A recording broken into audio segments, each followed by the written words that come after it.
everyone, I am Narayan Prasad Atreya from Cavium. I am the Associate Director of Software Engineering there. My team works on OCTEON and OCTEON TX processors of Cavium. Specifically, we focus on the hardware accelerators that are part of these silicon models.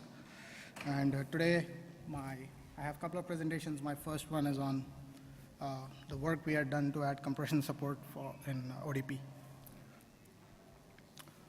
Let me give a quick background for those unaware. So compression basically reduces the number of bits needed to store or transmit data or information. So it leverages the redundancy that's already built in. It's widely used in networking and storage to reduce and save on bandwidth, improve storage efficiencies.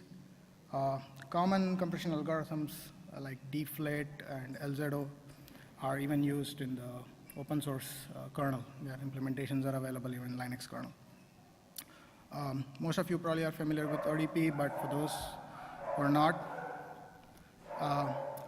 ODP is a networking data plane API specification. It allows application developers to write and implement applications such that they can leverage multiple platforms. They have portability to multiple platforms, while at the same time making use of the vendor-specific hardware acceleration capabilities. And one of the reasons we are exploring the two together is because in the past, we have implemented our compression drivers on our previous platforms on bare metal. We're looking at ODP as an alternative, specifically on our OCTEON TX platforms. So when we went around, looked through what ODP offers today and how compression can fit in, it boiled down to a couple of schemes that we we narrowed it down to two schemes basically. The first one was to make use of the existing cryptography API. I'll elaborate further why we looked at that as an alternative. And the second scheme we thought would be to have a completely parallel and a new compression API module, if you will, and see how that would pan out. So why did we look at the cryptography API?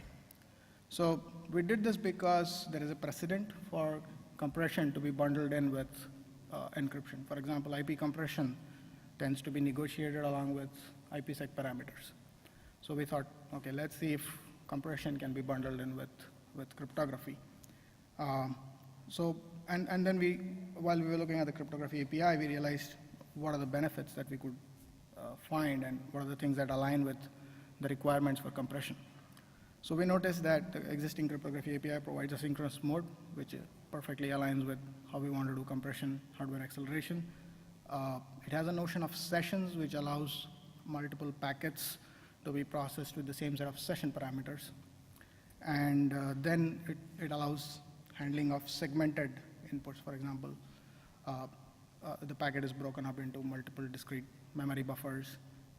It allows outputs to be allocated within the API if needed. It allows in-place operations if required. So we felt all of these would align with how we want a compression API to look at from an application perspective.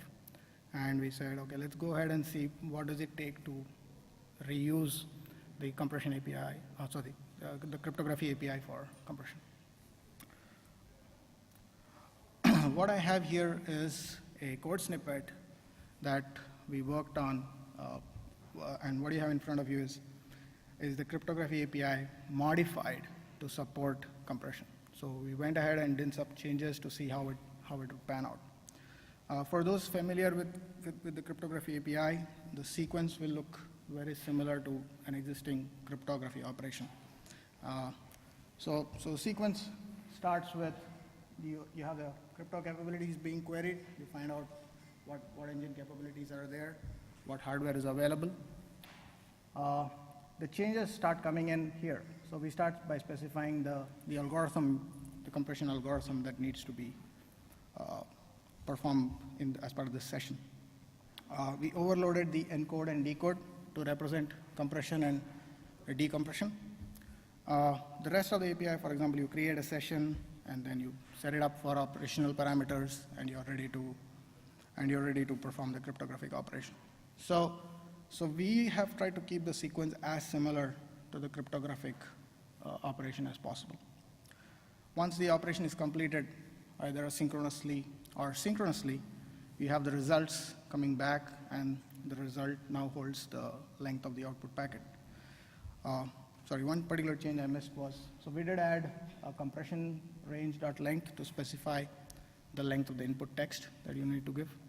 And we do have an output text here because in case of compression, after compression, the size would change. Similarly, after decompression, the size of the text would change.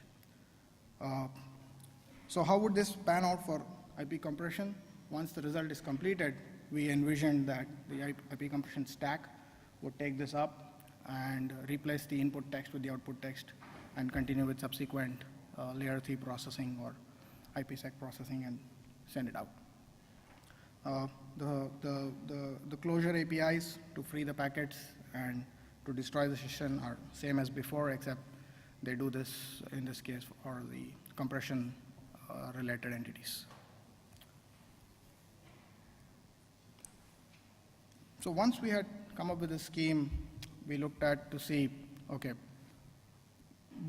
what are the benefits and what are the drawbacks of the scheme. So the way we thought about it, okay, we can now do compression and cryptography in a single operation. So that's what this scheme allows us to do. An application will have to deal with fewer API because in one operation you can perform both. And then if you have hardware that can perform both operations, the cryptography and the compression in a single cycle, then such hardware can benefit from an API like this. So from the drawbacks, though, some of these benefits also look like drawbacks because you now have multiple permutations of cryptography and compression sequences. For example, with IPsec, you tend to do typically compression first because it's better to encrypt compressed data rather than the other way around. So you compress, encrypt, and then you hash the encrypted text. But then if you look at another protocol like SSL or TLS, you tend to compress, you tend to hash, and then perform your cryptography. So these are just two examples, but then there are a few others where you have question marks over, should I compress my, should I hash my compressed text, or should I hash my plain text? And then the combinations sort of build up, and that adds implementation overhead. The other thing was the cryptography API supports in-place operations. Now with compression, we thought, okay, that would be nice to have. We could do it in place. But then the challenges come in terms of, in case of decompression, can the application predict the output size? Maybe IP compression is a good example where you can predict the output size because it would match the maximum transfer unit, the MTU. So you could pre-allocate your buffers, and then you know you have space to save the decompressed text in the input buffer. But then there are other combinations where this does not hold. And last but not the least, if the hardware doesn't support many combinations, it looks very, the implementation looks clunky, where it has to say, okay, I don't support this combination, I don't support this combination, probably adds overhead in terms of the implementation. One last thing we realized, which we didn't realize at first, was that the cryptography API lack a notion of statefulness. In other words, each packet is dealt with in its independent state. For IP compression, that's great because how the IP compression protocol is spec'd out is that each packet undergoes stateful compression. But then you have situations where you are doing file compression or you're doing network stream compression where you have a sequence of packets that come in, and each compression operation then must depend on the packet that was just compressed. So state carries from one packet to another. So we realized that the current API lack in terms of state maintenance. So we go on to the next scheme that we had in mind, which is to come up with a separate compression API module. because we had done a lot of work with the cryptography API, we thought, okay, it makes sense to leverage what's already there. So we retain the same theme, a similar sequence, similar notations, and we try to come up with a parallel module API for compression. Some of the things it does is adds the notion of stateful compression. I'll explain how we ended up doing that. And now, because it's a compression-specific API, you now have the ability to add the provisions that are compression-specific, such as history data, dictionary, checksums, and digest calculations, etc. So here's a sequence, a reference sample sequence for how things would look if you have a separate compression API module. The sequence looks very similar to the cryptographic sequence, except it's a different API. So instead of ODP crypto, we do ODP comp. You query the capabilities like before. We liked that theme. You set up your algorithm to be deflate. And then instead of just overloading encode and decode, we can now include explicit types for compress and decompress, so the code looks more legible. You create a session like we did for the crypto. You are now ready. You set up your packet. You set up your compression data length. We don't have to be specific that it's a compression data length anymore because the API is compression specific. And now you're ready to perform your compression operation. Once the output is back, you have the results. In the result, you again have the output data length because, again, compression changes the size. So you need to get the output data length. Once you have the packet, once you have the output text, now you can choose what to do. For example, IPCompression would take it and replace the input text with output text, depending on its compression or decompression. Subsequently, the same operations to free the packet apply. You can destroy the session like you do it for cryptography.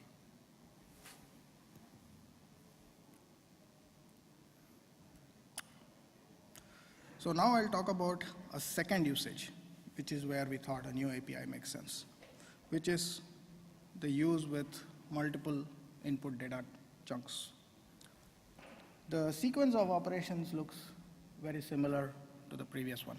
You still look for what are the capabilities in the underlying implementation. You again set up the algorithm, you set up the operation, you want compression, decompression, and now you start looking at some of the variations we have brought in. So which is, you add a dictionary if needed. For example, if the way you compress depends on a preset dictionary, then now you can specify it. And now you have a situation where you have multiple chunks of data being processed. Now, even though this snippet assumes they are all available, in practice, the situation is you tend to use this when you have either not all the data is available to you at the same time to perform the operation, or not all of it would fit in your buffers that you can share with hardware. So you're forced to go to your hardware more than once. But then they form part of a larger contiguous compression operation. So because of that, your operation gets broken down into multiple sub-operations, if you will. And there is a state that needs to be internally maintained. So once the first chunk is issued and that operation completes, only then can you issue the second chunk. So because it forms part of a contiguous stream of data. And now the compression of the second chunk is dependent on the state after the first operation. We have explicitly added a new operational parameter, last, which indicates that this is the last chunk. That indicates to the implementation that you can now force or flush the state out so that the operation is declared complete, right? And you can complete the full sequence. Once your operation is completed, you are free to release the operational parameters, and you're free to destroy the session.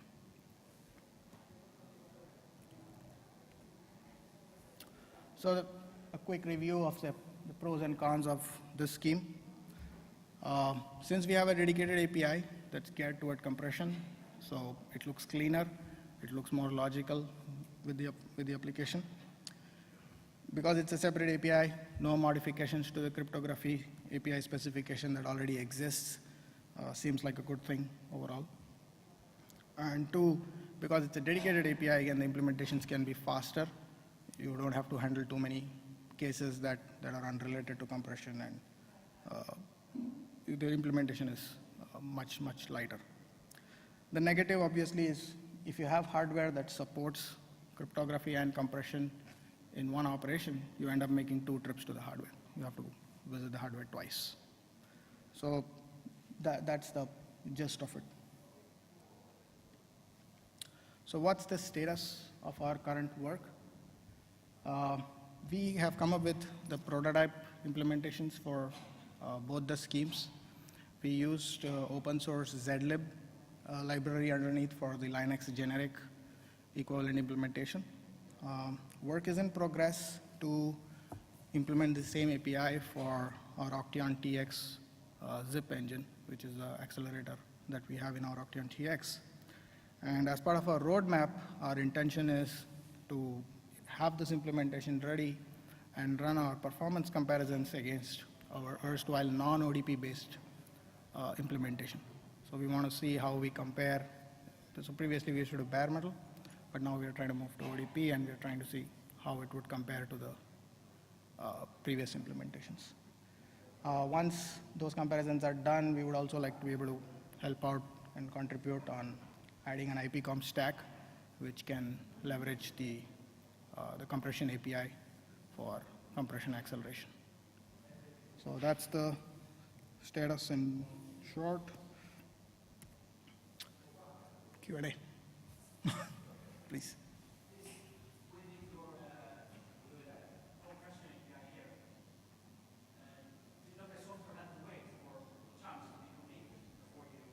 Correct. That is correct. Is that the necessary step? Could that be pipelined in hardware somehow? If you can. Yes. Yes. Let me go back and probably we can talk about the same sequence again. So your question is whether line 20, the step in line 20 is necessary. So the API does not necessitate that. So API is okay even if you want to call this. It would be up to the implementation. If you can handle multiple outstanding requests and pipeline them within your implementation, that's not a problem. But then typically, the way zlib operates is that you need the state, the previous history of the input text before you can even start on the subsequent input text. So chances are, even if you try to internally pipeline, you don't get much benefit. But I understand that the state is needed between the stages, but you actually have to evoke software between the different process stages. Correct. Good and hard, that's what the state is the next chapter. Correct. So if you have all of your buffers available at that time, what you're saying is valid. So you could have a situation where you initiate multiple operations and have them pipeline internally to your implementation and then submit them one at a time. But you would still get results for each operation that software needs to process because you are initiating those operations independently. But perhaps those results can be checked afterwards. I don't want the software, I don't want to interleave hardware compression, send something to software, wait for software to react to that, self-fixed operation in hardware. I don't want this interleaving hardware, software. Correct. So let me show you the previous API. So this one is just one operation. So if you have all your data available, you can still do it in one operation. You submit enough data. They may be still individual segments. You can submit all of your data in once, and you still get one response back. That is still valid, doable, no problem. But the other sequence helps in situations where you don't even have all the data. So you've got a partial frame, maybe from a peer, or you're still reading from a file, and you start off the operation. And now CPU has other things to still do to retrieve even the next chunk. So in such situations, it makes sense to interleave those operations. You split it up and talk to the hardware, retrieve the next data. I understand that the software needs to retrieve the next process. Right. Should the software be able to do that? And when that's log has been retrieved, you can send the hardware processing without actually having to wait for hardware. Yeah. So the wait here, so once the operation completion or the wait is just in my snippet, you don't have to wait. You should be able to submit it. Yeah. Absolutely, no problem. So it's okay to submit the next operation as long as the implementation supports it. So here's what's going to happen, right? So let's say you've submitted one instruction, right?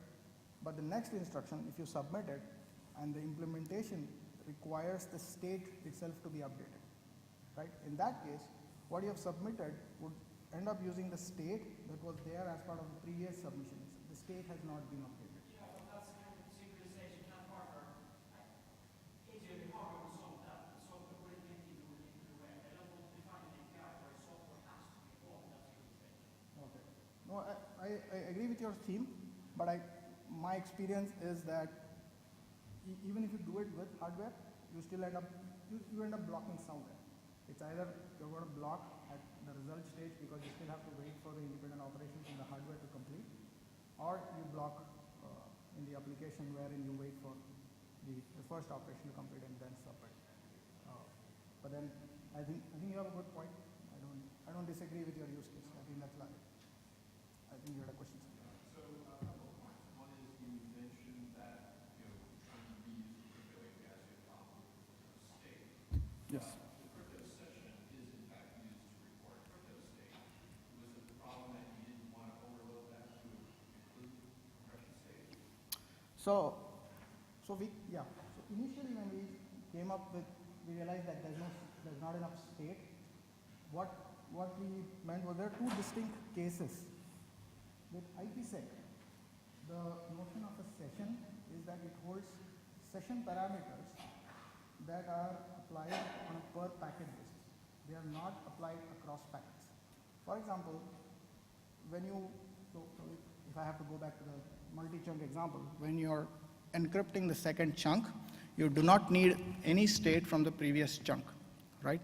So in the session implementation today, there is actually no state stored in the session. So if we add state to be stored within the session, that could affect existing applications which assume that there is no state across packets. So because it hurts how the API presents itself. It presents itself that the session can be modified, altered, or there is no, so you don't have to, how do I put it?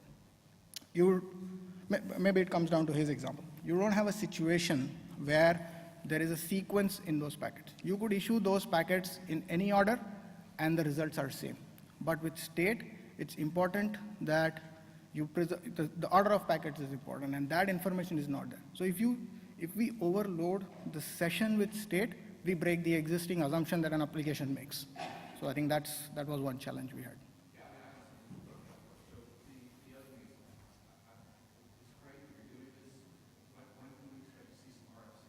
Right. So we have an internal template for the header file with the API spec. We could publish it as early as next week. On your second code sample, is that just a sample or why do you use the box? No, this is just a snippet to present the idea. We don't have to do it. It just showcases the different segments. Yes, sir.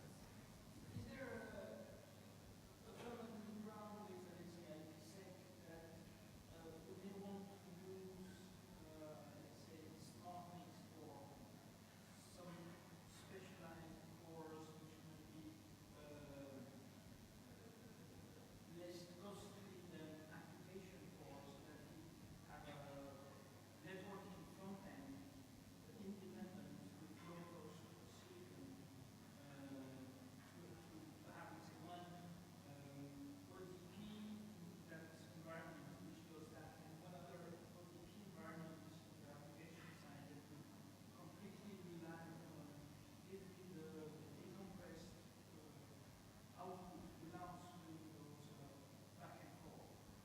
Yeah, I think what you're asking is about an inline mode of operation where you don't, the application doesn't even know that there was a decompression engine or a layer in between and you handle it. No, we have not considered those possibilities yet, but being part of the discussion earlier today, I realized that you guys are working on the inline mode for IPsec, and I think we can have further discussions on that. Yeah, I mean, we started out with saying we'd like to have a general accelerator package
Yeah, I think that's a very good point. It's, so obviously ODP has advertised itself as a network data plane, but I think there are use cases where ODP can go beyond just pure networking. It could definitely be used in other fields because these blocks are not just concerned with networking. Storage is a very popular use case for compression, and you may be doing it unrelated to the incoming network packets. It's not always about network packets. Networking may be still involved because it's a connected device, but the operation of compression need not always be performed on a network packet. It could come from file storage, it could come from other sources, it could be an application level data buffer. So I totally agree with you. So it's sort of trying to get into uncharted territory here where we're saying, hey, can we look at ODP as not just for networking, but something even beyond that.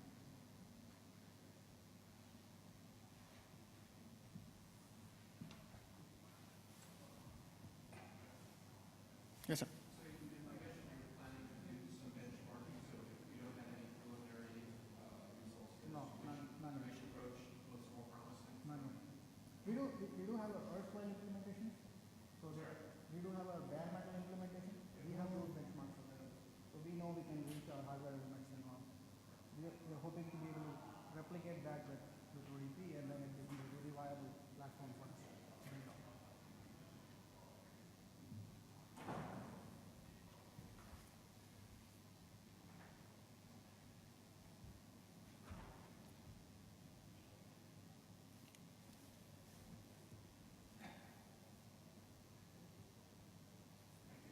All right, thank you. Thanks, everyone.